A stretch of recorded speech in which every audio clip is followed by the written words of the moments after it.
Olá, seja bem-vindo à nossa análise aprofundada de hoje. Vamos explorar os ensinamentos do filósofo Sêneca sobre a felicidade, guiados pelos comentários da Lúcia Helena Galvão na leitura dela da obra A Vida Feliz. As ideias que a gente vai discutir aqui vêm de trechos dessa leitura comentada, sabe? Que está disponível lá no canal Nova Acrópole Brasil, no YouTube. Sêneca, para quem talvez não esteja tão familiarizado, foi uma figura assim central no estoicismo romano. Ele é o primeiro nome daquela famosa tríade latina, que também inclui Epíteto e Marco Aurélio. A nossa missão aqui é tentar desvendar uma definição de felicidade que, olha, foge bastante do que a gente costuma pensar.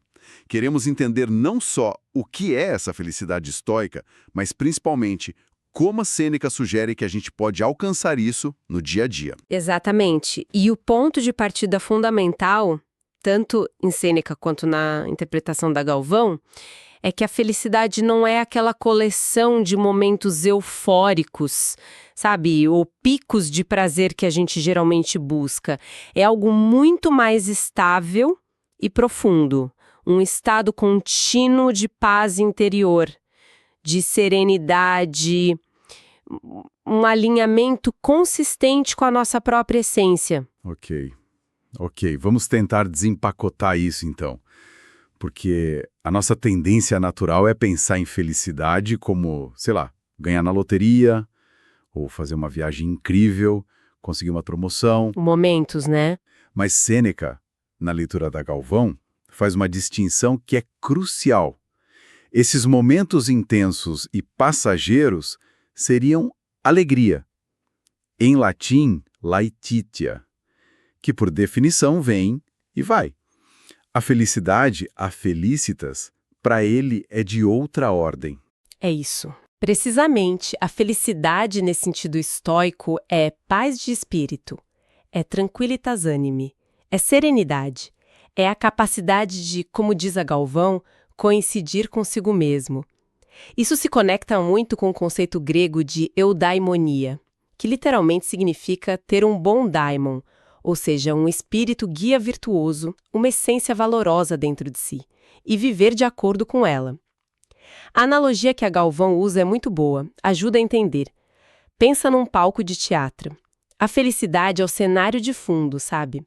Aquela estrutura permanente.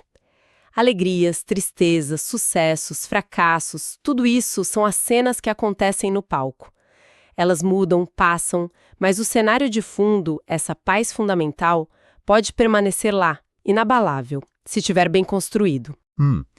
E como é que se constrói esse cenário de fundo? De onde vem essa felicidade estável? A explanação da Galvão sobre Sêneca aponta para dentro. A fonte é o nosso eu interior, a nossa consciência mais profunda. Ela surge quando a gente age em respeito à nossa essência, aos nossos valores, às virtudes que a gente reconhece como importantes, ao nosso senso de sabedoria, de dever. Agir consistentemente de acordo com essa bússola interna gera o que Sêneca chama de uma serena alegria, um contentamento profundo. E aqui, para mim, é onde fica realmente interessante e talvez contraintuitivo. Essa felicidade, uma vez estabelecida, não poderia ser tirada por fatores externos. É isso mesmo? É um ponto radical, sim, e central do estoicismo. A única maneira de perder essa felicidade fundamental, essa eudaimonia, é através da autotraição. Ou seja, quando nós mesmos agimos contra a nossa própria consciência, quando fazemos algo que sabemos que é indigno, quando quebramos nossos princípios de propósito. A perda não vem da doença, da pobreza ou da perda de alguém querido. Essas coisas causam dor, tristeza, sofrimento, que são super reais e precisam ser vividos, claro. Mas a perda da felicidade no sentido de paz interior e integridade, essa só ocorre por nossa permissão interna, quando a gente permite que as circunstâncias nos levem a violar quem realmente somos e o que a gente valoriza. Mas essa ideia de que nada externo pode realmente tirar a felicidade não soa um pouco, sei lá, fora da realidade? Quer dizer, se acontece uma tragédia pessoal, uma perda irreparável, como é que se mantém essa serenidade? Não é natural se sentir infeliz? É uma pergunta crucial, claro. E os estoicos não eram ingênuos nem insensíveis. Eles reconheciam a dor, o luto, a tristeza como emoções humanas naturais diante das adversidades. A diferença está no nível. Uma coisa é sentir a dor da perda, o que é humano, necessário até. Outra coisa bem diferente é permitir que essa dor destrua o seu núcleo de integridade, que te leve a agir de forma vil, a perder a dignidade, a abandonar seus valores essenciais.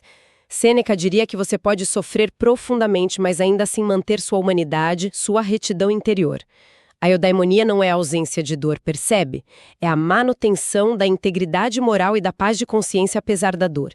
É não se permitir ser corrompido ou quebrado por dentro pelos golpes da vida. A responsabilidade final sobre a nossa resposta interna? Bom, ela é nossa. Entendi a distinção. É sutil, mas faz diferença. E como essa autotraição, essa quebra interna, costuma acontecer na prática? O que nos leva a agir contra nós mesmos? Olha, frequentemente a gente é levado a isso por pressões ou impulsos que parecem vir de fora, mas que encontram eco dentro de nós, sabe? A raiva que nos faz buscar vingança e agir de forma cruel, o medo que nos paralisa ou nos faz mentir, a pressão social que nos leva a concordar com algo que achamos errado, ou o desejo por aprovação que nos faz trair um amigo, a busca por conforto imediato que nos desvia de um dever importante. A gente acaba rompendo com nossos princípios para ceder a essas forças.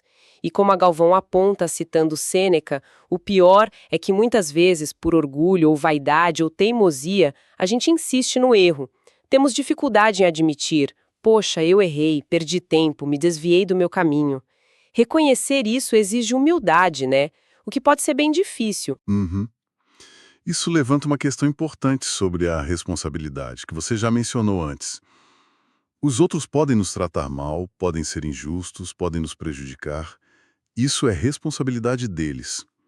Mas a forma como nós reagimos, se a gente permite que a maldade alheia nos transforme em alguém que não respeitamos, aí a responsabilidade é nossa. Não tem jeito. Exatamente. Recuperar a felicidade perdida, nesse sentido estoico, passa por assumir essa responsabilidade. Exige um retorno consciente ao nosso centro, à nossa dignidade, ao nosso senso de dever, à serenidade que vem de saber que estamos tentando agir corretamente. Implica reconhecer o desvio sem autopiedade excessiva, mas com clareza. Não importa quanto tempo a gente tenha passado fora do eixo, e a experiência dolorosa da autotraição, se bem compreendida, pode se tornar uma lição valiosa.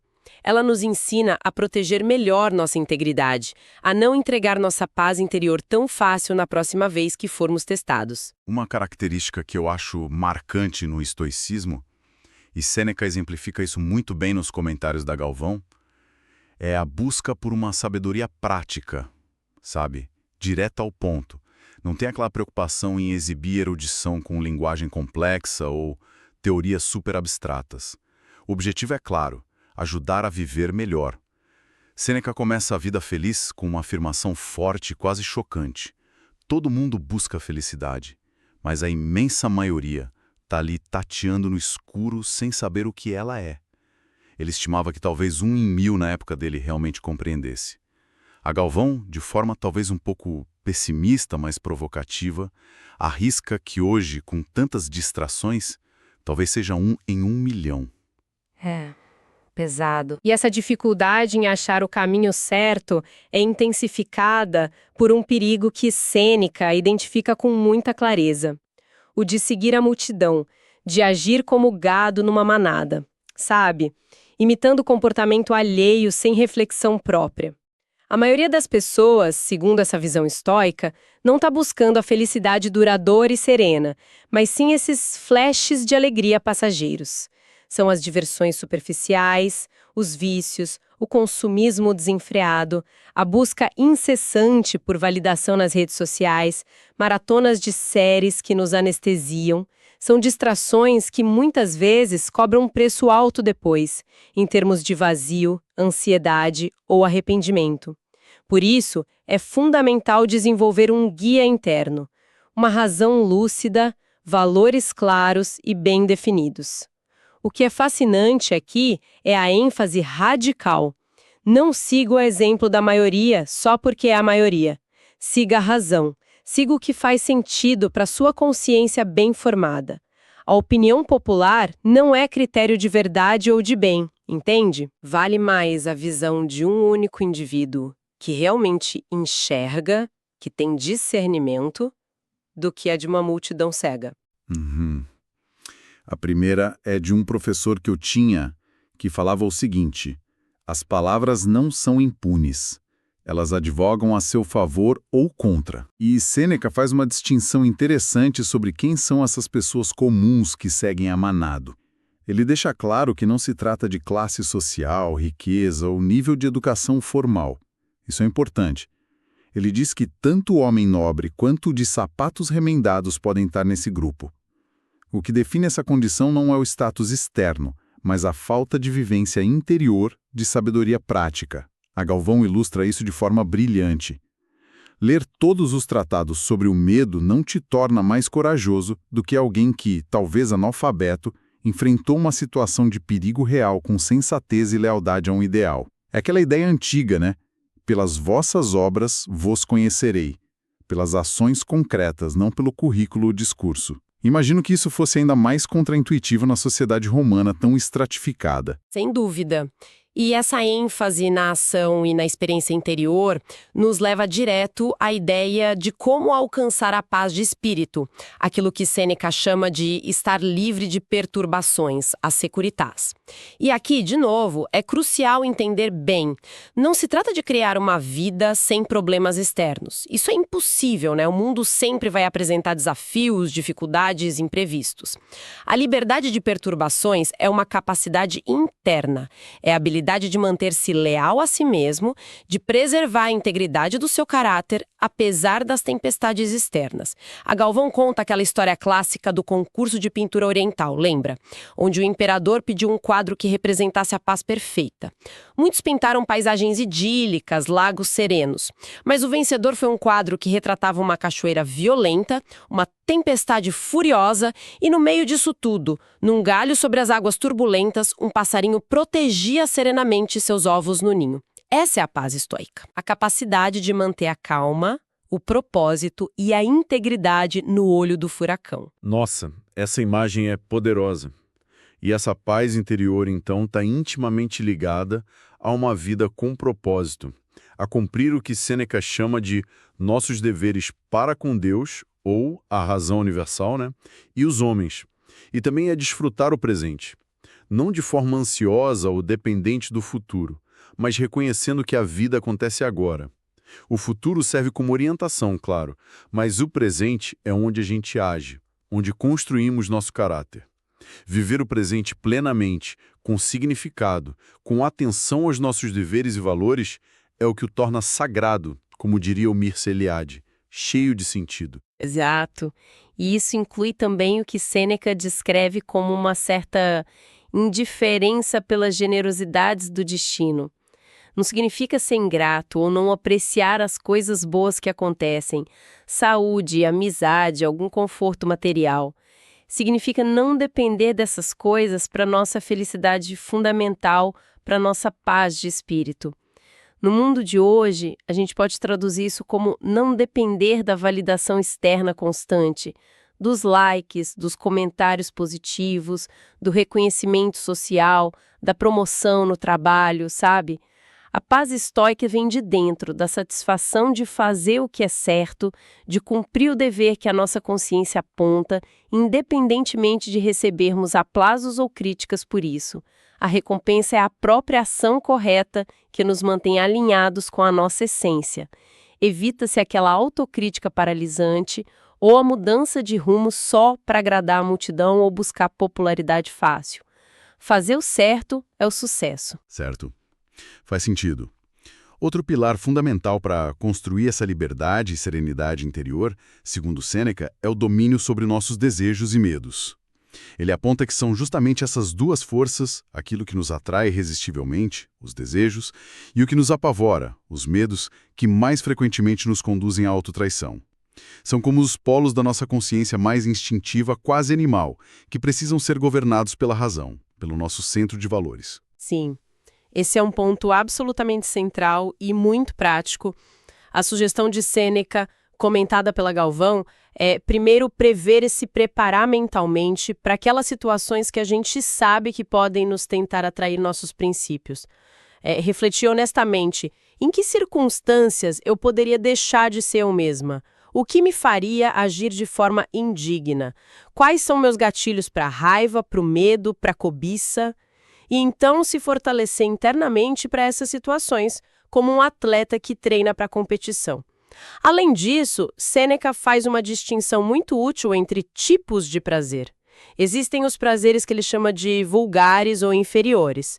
São aqueles fracos, superficiais, que muitas vezes nos deixam vazios ou até trazem dor e arrependimento depois. A Galvão dá exemplos como o excesso de conforto, que gera preguiça e inércia, nos impedindo de buscar nossos objetivos, o prazer momentâneo da fofoca, que corrói relações, a busca por entretenimento vazio, que nos distrai de tarefas importantes. Esses prazeres, se não forem controlados, nos enfraquecem. Em contraste, existem os prazeres do sábio, que são sólidos, duradouros, nascidos da própria alma, da prática da virtude. É a satisfação profunda de ter agido com coragem, com justiça, com generosidade, com autocontrole, mesmo quando foi difícil. É o prazer de aprender, de contribuir, de superar um obstáculo interno. Esses prazeres fortalecem a alma e são a verdadeira fonte de contentamento. Então, se a gente juntar todas essas peças, a gente chega à essência do que seria a felicidade para Sêneca, né? Ela é, nas palavras dele, comentadas pela Galvão, uma submissão voluntária aos ditames da correta natureza. E o que é essa correta natureza? Para os estoicos, é viver em harmonia com a razão que governa o universo e que se reflete na nossa própria capacidade de raciocinar e escolher o bem. Essa submissão se baseia em dois pilares que não dá para separar: sabedoria, saber o que a gente deve fazer, ter clareza sobre nossos valores, discernir o bem em cada situação, e virtude, a força de vontade para agir de acordo com esse saber, a consistência entre o que pensamos e o que fazemos. E a Galvão usa uma metáfora visual muito poderosa para explicar como aplicar isso na prática. Imagina a nossa consciência como um círculo. Na periferia desse círculo existem vários pequenos eus fragmentados. O eu que quer agradar a todo custo, o eu que busca o caminho mais fácil, o eu que sente inveja, o eu que tem medo de ser julgado, o eu que só quer prazer imediato e por aí vai. Mas no centro desse círculo existe o nosso verdadeiro eu, nosso núcleo de valores, guiado por princípios universais como a bondade, a justiça, a coragem, a temperança, o que os estoicos chamariam de viver segundo a razão e a virtude. A felicidade duradoura, a paz de espírito, surge quando nossas decisões e ações partem desse centro. Antes de agir, especialmente em situações difíceis, a pergunta fundamental seria: o que traz mais bem para mim e para os outros nessa situação? Qual é a ação mais bondosa, mais justa, mais correta, mais corajosa que eu posso realizar agora? Agir consistentemente, a partir dessa pergunta, fortalece o centro, unifica a nossa consciência e gera serenidade. Por outro lado, agir motivado predominantemente pelos impulsos dos pequenos eus da periferia, medo, desejo de agradar, busca por vantagem pessoal mesquinha, raiva, reforça essa fragmentação, nos afasta do nosso núcleo e gera angústia, ansiedade e infelicidade. É uma escolha constante, sabe? A cada dia, a cada decisão. Resumindo, então, a mensagem que Sêneca, através da leitura da Lúcia Rena Galvão, nos deixa é: nossa, é incrivelmente potente e, de certa forma, otimista, né? A felicidade constante, profunda, serena, aquela paz de espírito que resiste às tempestades, não é um mito inalcançável ou um ideal distante. É uma possibilidade real, acessível a qualquer ser humano disposto a cultivar a dignidade, a integridade, o autoconhecimento e o alinhamento consciente com sua natureza essencial, com seus valores mais elevados. Rejeita-se categoricamente a ideia de que a gente está condenado a viver só de migalhas de alegria passageira, sempre à mercê das circunstâncias externas. Exatamente. E talvez, para finalizar nossa conversa, a gente possa deixar uma reflexão para quem nos ouve, algo que Sêneca certamente aprovaria. Que tal fazer uma pequena autoanálise, olhando para trás para algumas decisões importantes que tomamos na vida, tentar identificar, essas escolhas foram motivadas por uma busca genuína a partir do centro? O que era o mais correto, o mais virtuoso, o que traria um bem maior, mesmo que fosse difícil? Ou será que fomos mais frequentemente influenciados pelas pressões e seduções da periferia? O medo da crítica, o desejo de agradar, a busca pelo caminho mais fácil, a opinião da maioria, o impulso do momento. Então, o que tudo isso significa para a forma como encaramos nosso dia a dia daqui para frente? Como podemos ativamente cultivar essa capacidade de reconhecer e agir mais consistentemente a partir desse centro de valores, desse núcleo de integridade que, segundo Sêneca, é a única e verdadeira fonte de uma vida genuinamente feliz e significativa?